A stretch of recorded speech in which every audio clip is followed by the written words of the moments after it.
6 నెలలకు ఒకటి, సంవత్సరాలకు ఒకటి ఇట్లా వాళ్ళు పిలిచి నర్సులు వేస్తారు కదా, అట్లా ఇది కూడా విత్తనానికి డ్రాప్ లాంటిది అనమాట. పోలియో రాకుండా మనం పిల్లలకి పోలియో రాకుండా పోలియో చుక్కలు వేపిస్తాం కదా, అలానే ఇది కూడా దీనికి కూడా పోలియో చుక్కల మందు లాంటిది ఇది వరికి. మెయిన్ ఫీల్డ్గా మనం నాటు పెట్టిన తర్వాత లేకపోతే కరియాలో జల్లినా లేకపోతే నాటు పెట్టినా నారుతోటి నాటు పెట్టినా కానీ మనకు రోగాలు రాకుండా కాపాడుకునే పద్ధతి అనమాట ఇది విత్తన శుద్ధి. ఇది ఎలా చేయాలి ఏంటి అనేది మీకు ఇప్పుడు ప్రాక్టికల్గా ఎక్స్ప్లెయిన్ చేసి చూపిస్తామన్నమాట. అట్లా ఇప్పుడు మనము పర్సపోజ్ ఒక రైతుకి 1 ఎకరమే ఉంది అనుకుందాం, లేకపోతే 5 ఎకరాలు ఉంది అనుకుందాం, 5 బస్తాలు తీసుకొస్తాం కదా వడ్లు. 10 కిలోల ప్యాకెట్లు ఉంటాయి, 20-25 కిలోల ప్యాకెట్లు ఉంటాయి, 5 ఉంటే 5 ఎకరాలకి 5 ప్యాకెట్లు తెచ్చుకుంటాం కదా. ఇప్పుడు ఈ వడ్లని ఇట్లా పోయాలి, పోసిన తర్వాత కొంచెమే పల్సగా అట్లా చిలికినట్టుగా దాని మీద పోయాలన్నమాట. అది కొంచెం తడవాలి. అంటే ఇది మన ప్యాకెట్ ఇది ఉంది కదా, ఇది పౌడర్. అది పొడిగా ఉంటే వడ్లు అది ఎట్లా దానికి అంటుకోదు కాబట్టి కొంచెం ఇట్లా కొంచెం తడి ఆ వడ్లకి కొంచెం తడి తగిలేటట్టుగా తడి బాస్ ఇంకా పోయచ్చు, ఏం కాదు.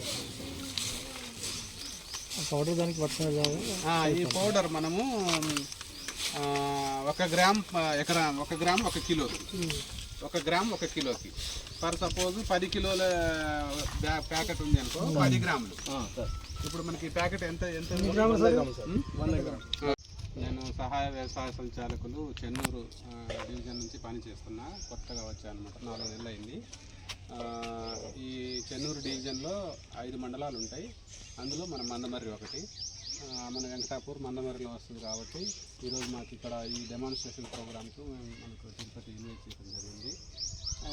ఇప్పుడు ఈరోజు ఇది ఎందుకు మనం పెట్టుకున్నాం అంటే, ఇప్పుడు మనం నార్లు పోసుకుంటాం రబీ పంటకి కదా, నార్లు పోసుకునే ముందు ఇది చేసే ప్రక్రియ కాబట్టి కొంచెం ముందుగానే ఇంకొక 4-5 రోజుల్లో మీరు పోసుకుంటారా నార్లు? ఆల్రెడీ పోసిర్రా? ఉన్నారు కాబట్టి ఈ కార్యక్రమం, ఇది విత్తన శుద్ధి అనేది ఈ కార్యక్రమం ముందే చేయాల్సిన పని అన్నమాట.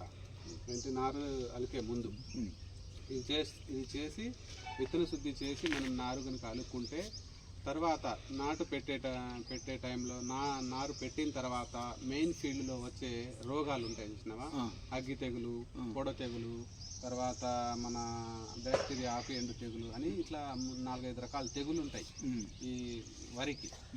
ఆ తెగులు వచ్చిన తర్వాత మనం ఏం చేస్తామనంటే మా షాప్ దగ్గర ఉరుకుతాం, మల్లె దగ్గర ఉరికి పండు వారిపోతుంది. మల్లె దగ్గర పోయి ఇట్లా అవుతుంది వరి పొలం, మందు ఇవ్వు అని చెప్తాం, అడుగుతాం. అది జరగకుండా ఉండాలంటే ముందు మనం ట్రీట్మెంట్ చేసుకుంటే ఆ రోగాలన్నీ రాకుండా ఉంటాయి.